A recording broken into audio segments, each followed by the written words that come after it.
Сәлеметсіздер ме, құрметті әріптестер. Сабақты бағалау әдісімен таныстырып өтейін. Мен өзім сабағымда қолданып көрдім.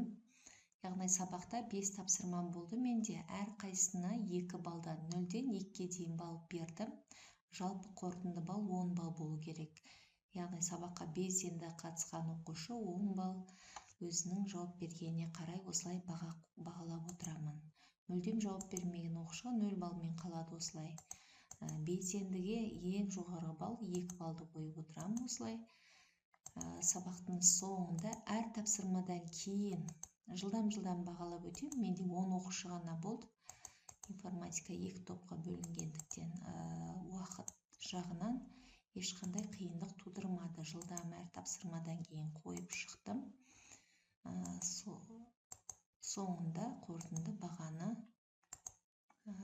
осылай төменгі жағына кіріп есептеу деген кезде менде осылай қай оқушы қандай баға алғаны осылай көрінетін болады.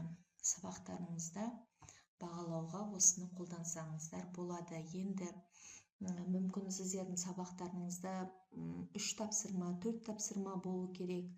Болу мүмкін да, әрқайсына әртүрлі бал беруіңіз де мүмкін.